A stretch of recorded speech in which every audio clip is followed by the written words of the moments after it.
All right. Hey guys. Sorry I can't be there with you in class today, on the trip today, so I look forward to seeing you all on Thursday when we get back to class together. Today, I want to give you a little bit of a heads up. Instead of just doing your textbook reading today, I wanted to give you a little bit of an introduction into what you can expect to see when you read section 2.1 of your text. So, behind me, there's going to be some slides that you guys can work through. If you already took these notes, obviously no need to copy them down, but we're at slightly different places in the different classes. So for some of you, this might be new information. So I encourage you, if you don't have it in your notes yet, to write down what's on the slides behind me. But if you have it in your notes, then you're set. So what we're talking about today and what you're reading about in section 2.1 is the Second Industrial Revolution. The Second Industrial Revolution looks a little bit different from the first, primarily because of this. That first industrial revolution was focused squarely in Europe, and the United States was lucky to be a part of it, to have industries that were similar to what was going on in Europe so that we could keep up economically. This time, in this revolution, it's not going to be us just keeping up. It's going to be us thriving, because this entire revolution is solely or squarely based around the products that the United States already has leading industries for. Those things being steel, oil, and electricity. We have tycoons of these industries already popping up by the mid-1800s, and they're well established by the late 1800s. And as far as electricity is concerned, this new energy source that offers like lighting to homes and things like that we take for granted we have inventors who are establishing some of the strongest products in the industry so far that utilize electrical power. So we're going to be talking about that stuff, and it might be confusing as to why all of this matters, but I want you to remember that all of us being economically successful is gearing us up for understanding how the United States becomes a global superpower. In our early days as a nation, it was kind of just a miracle that we survived. We had a Revolutionary War, the War of 1812 against Britain again, and then the Civil War itself, where the question really about the United States is, can we even survive? Does a nation like this even work? And the answer is, well, of course, yes. But at this point now, we're going to start to take a shift towards how can we survive as a nation, those first 100 years really being about survival and making sure we continue to persist. But now it's more about not just survival, but thriving. And this economic step is the first one towards us becoming this global superpower. You're going to see that shortly following economic growth is going to be a significant political growth in the world. But we can only do that because we build those financial structures and the world starts to pay attention to us. At this time, cities like New York City and Pittsburgh become financial epicenters for world economy and for world industry. And again, all of this matters because all of it makes the United States more prominent on the world scale. In the 1900s, world history and U.S. history are like nearly intertwined in every aspect imaginable. What we're doing, everybody's paying attention to. And you might be familiar with that pattern because it tends to be the case even to this day, right? So how did that happen? Well, it started with this industrial revolution, the second one that happened. In all of these industries, and us deciding that our economic standing in the world was going to be something we focused on.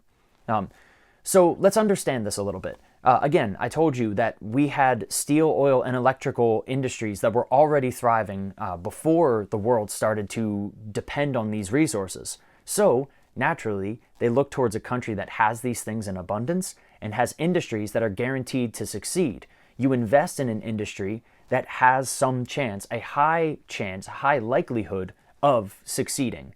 You don't want to put your money, especially not your nation's backing, behind industries that might fail, so you look towards those nations that have the best and most successful industries, right? All right, so how do we get that? Well, it all comes down to understanding our economic standing, right? Our economic policy.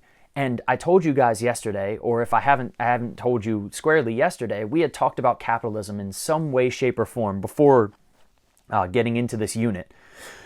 So I want you to understand capitalism, and I want you to understand why it matters that a business practice and an economic structure in a country is consistent with the rest of the ideals that nation has.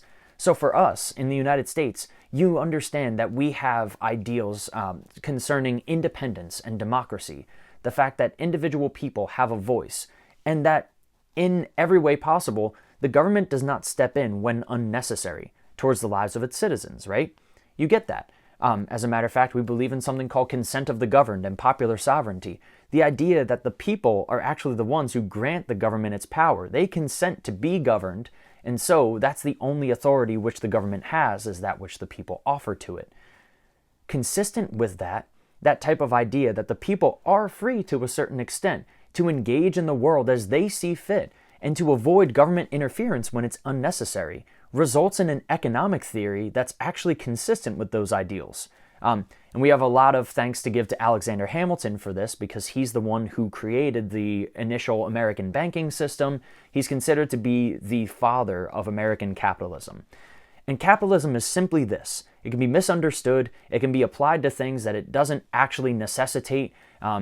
Like, I think we misunderstand capitalism to mean that there have to be these mega corporations. It doesn't mean any of that. That stuff happens, but what capitalism is at its core is simply this: an economic system where individuals own businesses and control the means of production.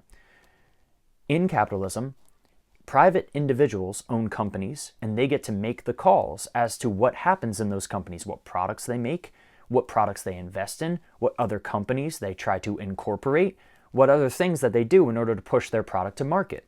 And necessary to this system of capitalism is also a free market, or the free enterprise system. It's the idea that naturally, if you have these individuals that own businesses, you want to promote competition between the businesses. Why? Because competition guarantees that private individuals are going to try and create the best possible products for the people at the lowest possible price. Both of those things happen as a result of competition, and you'll see that come to fruition when we start to discuss certain industries in particular. The only thing that can stop this free enterprise system of competition breeding better products for people is something called a monopoly. And we'll also talk about that when we get to the Sherman Antitrust Act, probably at the end of this week. So all of this to say, what we're discussing here is business. We're discussing the biggest businesses, the biggest enterprises that the United States has to offer at this time. And the world is paying attention to what we've got here. It's quality stuff. It's well made. It's manufactured solidly, and it's manufactured consistently by people who are capable of pushing these good products to market, not just in the United States, but in the world. It's this classic idea of mercantilism, the idea that you want to encourage trade internationally, but that the trade agreement should favor you as a country. In other words, you should be exporting more products to other countries. Other countries should be investing in your industries more so than you're investing in theirs. You want your people to purchase as many domestic products as possible, and you want other countries to purchase as many products from you as possible, right? So you want to discourage foreign products from competing in a domestic market while pushing your products to compete with other countries' domestic products. It's a little bit interesting. It's very tricky. It's very convoluted sometimes, but for the most part, I hope that makes sense to you. That again, we want Americans to purchase as many American products as possible, and we also want Europeans and certain African countries and Asian countries, we want them to purchase as much American product as possible too. And in order to guarantee that this happens, we'll talk about something called protective tariffs. Now I'm talking about capitalism, I'm talking about tariffs, and all of this stuff sounds very modern, very familiar. Hopefully you've been paying attention enough to what's been going on in the news the last year to know that these things are actually current events. These are current issues that we wrestle with. And so understanding the historical backdrop to some of this might help us, might inform us when we see this stuff come up in our everyday lives. If you check the news tonight, I bet somebody's talking about some form of capitalism or socialism and economic theory. And in the same way, right now, the present administration is actually being taken to court and is being analyzed for their tariff agreements with other countries. Whether or not these systems of tariffing, of taxing foreign imports, whether or not it's fair, whether or not it's valid, and understanding that this has happened before is actually important for us. So what has happened in our past? Are we okay with what happened in our past? How does that inform us when this stuff comes up again in our future?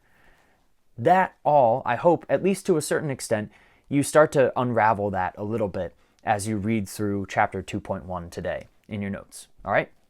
Lastly, I just want to give you an idea of what you can expect for the assignment today. You will be reading section 2.1 of your textbook. You're going to be taking notes on the keywords that are in the chapter. So throughout the chapter, there are certain keywords in bold. There's somewhere around 9 of them. I don't know the number exactly on this section. But take notes. Know the definitions for the words that are in bold. We're going to be talking about that in class, but I want you to have the textbook definitions as well.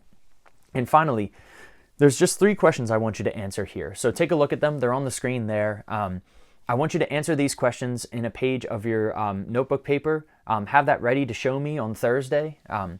So if you're here today, I want you to answer these questions, take notes on the keywords in bold, and your classwork credit for today will be showing that all to me on Thursday when we're here in class together.